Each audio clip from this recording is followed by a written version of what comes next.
Hello, everyone. Welcome to a conversation with Mr. Inspirer. I'm Ronald Lane Jr., aka Mr. Inspirer.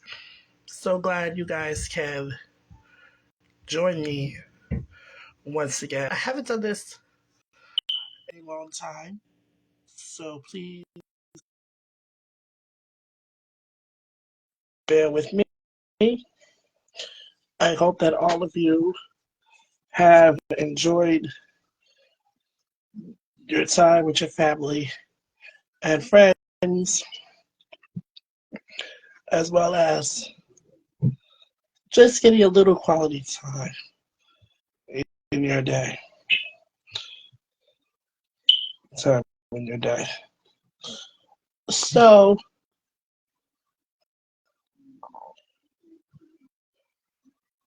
today. So my guests are here, and I would like to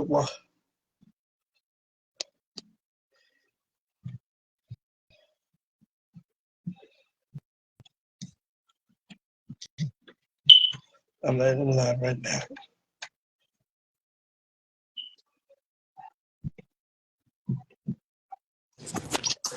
What's up, Ronald?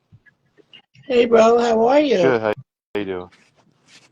I'm good. I'm just so proud of both of you guys. You both have motivated and inspired me in so many ways, and I just wanted to thank the both of you for allowing me to be a part of your wonderful journeys. Before I start this podcast, I wanted to give you guys a little bit of wisdom before we start. And that is, both of you are both very intelligent. And I am so proud of what you all have accomplished, not just in your sport, but also in the classroom. Being a student athlete is tough, but I know that you guys can handle it now more than ever before. Win or lose, you just have to give it all you got, not just in the classroom, but also in your sport, because it's not easy. Remember, when they go low, we go high. And that's how you have to really think about it. Yep. So, my first question to both of you is, and I am going to start with my buddy right there. How long have you played the sport? I've played for about 12 years now. Same question for you. I played for around 12 years, same amount. What motivated you to play the sport you love? And this is a follow up. Who inspired you to play the sport? I think my dad inspired me because he played football, throughout his entire life. And, I wanted to follow in his footsteps. And the motivation I had was to become just like him because, I want to be just like him. And what about My motivation was also my father. He played Division III college at Anderson, and ever since then he started playing basketball with me at a young age, and I've just been hooked ever since. And I'm so happy I found someone like Ronald Onion Jr. to motivate me and get me through these hard times. Well, the honor is all mine. Motivation goes both ways. And you have to give love to the most important people in your life Yes, sir. who paved the way for you to become who you are today. Family is everything. Sometimes we don't get along with them, but at the end of the day, they're always there for us when we need them. So you just got to be proud. But the reality is, there's something that I can say or do that can motivate you. Your motivation is right in front of you. it has to start with you, regardless. You guys got this, and I know that you can do it. But I'm not the one you have to prove it to. You have to prove it to yourselves. So never lose that championship mentality. And speaking of your thanks, we'll get to another question in just a second. But another question I have to ask is a follow up. Being that you both mentioned that your families were a huge part of your inspiration. Hmm. How did they support you in your decision to play the sport? And what advice did they give you? You know, they always motivated me to keep going, never give up, always play hard, you know, and a lot. They love there to support me, cheer me on, and they always said, "Winners never quit, quitters never win." You know, like Mhm. leave me with a good mentality. I like that. Winners quitters never win and winners never quit. That's so true. A lot of athletes forget that. Same question for you, my friend.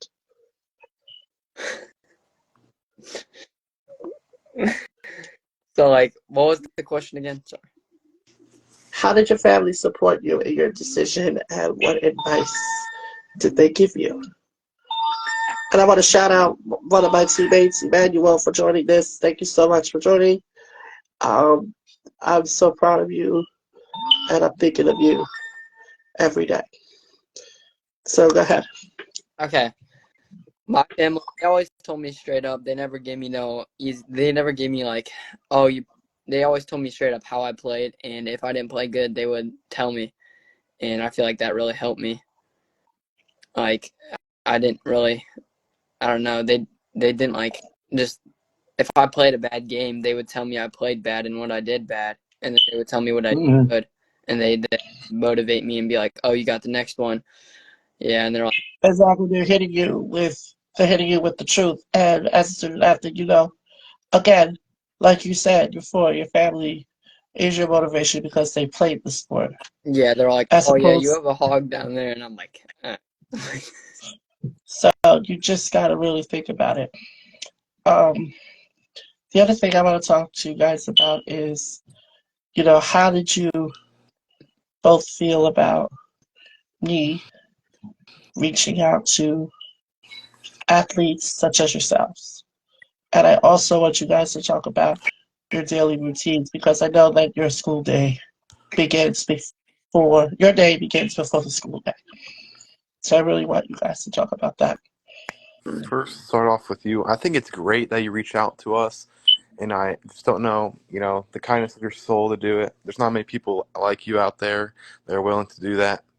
And I think it's really awesome to give motivation to student athletes because, they go through tough times, having to go to school, practice, homework, all that load of stress.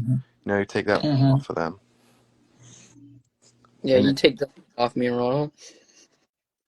and then my daily routine, we wake up, eat some breakfast, get dressed for school, brush the teeth.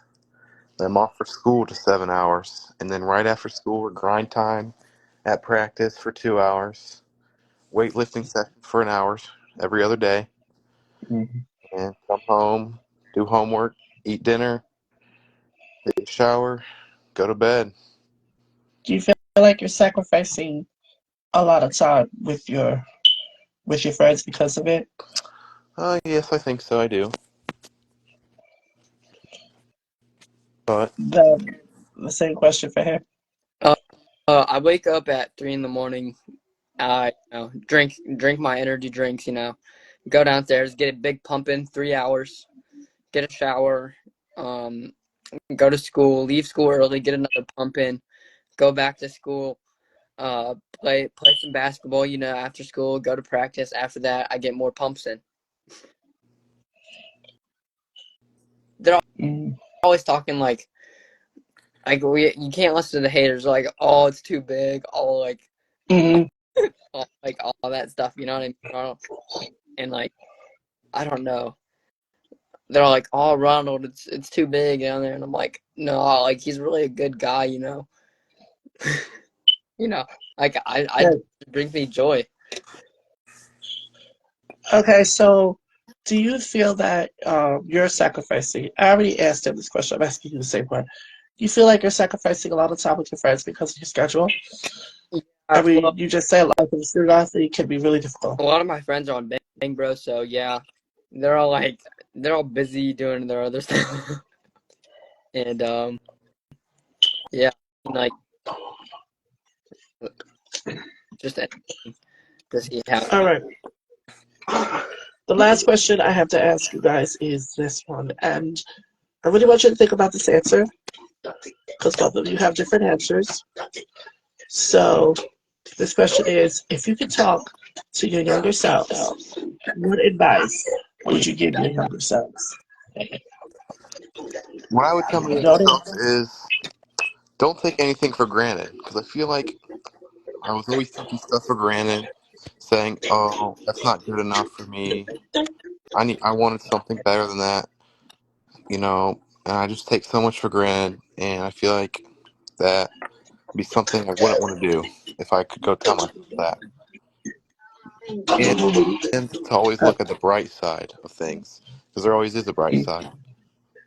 Yeah, I agree with you on that. There's always a bright side of life. You really have to think about the good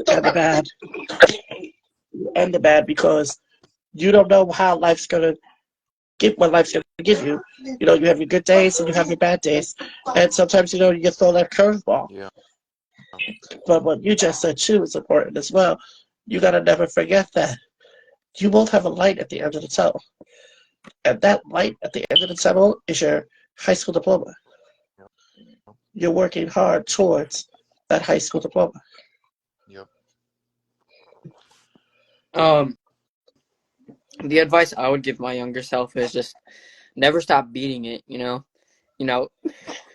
everyone's gonna start doubting you and stuff, and you just gotta go in and you gotta beat it. You know what I mean? Mhm. You just gotta go beat it, beat the competition. You just gotta go and swoop it and take it. You gotta, Speaking Speaking of competition, my follow up to that would be: do you consider your brothers, and by brothers, I am referring to your teammates, as your competition? I mean, we're all on the same team here. I mean, not necessarily. We're all here to push each other. Get the loads out. We're all there just for support. You know, I think they can be our competitors because we're competing against them in practice, going hard against each other, pushing ourselves to the max, making each other better. Mhm. For the It's always good to have that competitiveness against your teammates because, like, Mhm. and if it they're gives not, you you gotta go tell them to beat it. You gotta tell them to get that load out. Just keep going, keep pushing. really sets the edge for things. I couldn't agree more, guys. So, before I give you your advice, do you guys have any questions for me? I'm flipping the script. I do. How'd you become such a successful, um, like track and field type of athlete? That is a very good question. When my program, Bayonne Recreation, has been involved with Special Olympics New Jersey since its inception back in 1968. So it's been about 57 years. So, Damn, well, and the coach, Al Saluski, who was the director of that program at the time, met with Eunice Kennedy Shriver, who founded Special Olympics, and said that they're doing this great event in Chicago. So he got a bunch of the disabled athletes together, and they traveled to Chicago. And ever since then, that's how we've been involved with it. Hmm. But I also want to go back and then go forward to answer your question that you just asked me, they've asked me to do Special Olympics for years, and I've always said no because I wanted to get my education first Mm, it's important. because you're only allowed a certain number of absences Okay. for this class, and if you have to make it up, if it meets 3 times a week, you're allowed six. 2 times a week, you're allowed four. After the seventh, they fail you unless you provide documentation. And they respected me for that because they knew that I wanted to be in the field of education.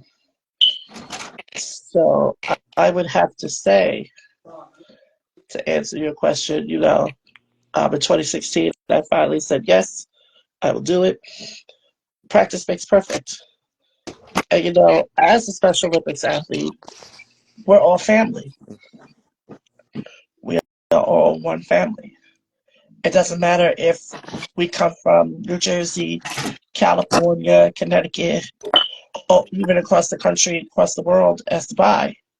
We're all doing the same thing, playing the sports that we love and celebrating unity and diversity because that's what it's all about. All right. And I would say, My question. and to answer your question, I'm going to say, practice, practice, practice. Mm, I had to practice every 2 days, make sure everything was done because just like you guys, everything had to be handed in to the state by a certain time because they needed my times and distances. So just practice. All right. My question is: there any way you would want us to carry you, or like when you ask us to like flex for you? Is there any way you like want us to flex for you?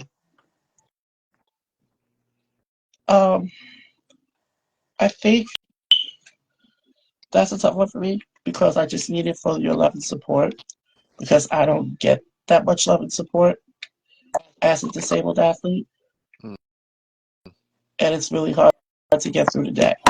Hmm. But I also want to say too, in response to his question, you just gotta practice a lot because we're sacrificing a lot Yeah. too. We're sacrificing time with our family and friends just as much as you guys are. And I will explain that a little later. All right. Thank you, Ronald. Do you guys have any more questions for me? I think I'm good. yeah, I think that's about it. That's about it for my questions. Well, I thank you both so much for your time for this. And before I end this, Actually, Ronald, shout out to my other friend, Marianne Clark. I wanted to give you guys this piece of wisdom to end it. I have a question. Yes, go ahead. So like when you're like feeling on your low and like your friends like are like motivating you, like what do you do to like beat it? Do you normally just beat it and like get the load out, or like what do you do to beat it and like overcome that like urge? You know what? I love my friends and supporters like family because they've all known me and they know my level. I use what they tell me and turn that into positivity Okay. All right. because at the end of the and that's what I want from all of you to do also. Turn the negativity and turn that into positivity. But remember this, you guys are already going to legends in my book, and I am really proud of everything you both have accomplished. And I just wanted to say thank you for taking time out of your day just to do this. Yep. Yeah, no problem. All right. And we'll talk soon, okay? Thank you, Ronald. Have yourself a very blessed day and have fun beating it. Yep. Thanks, Good guys. one, Ronald. Later, You Ronald. too. See you, I'll talk to you Ronald. guys in a few. See you. See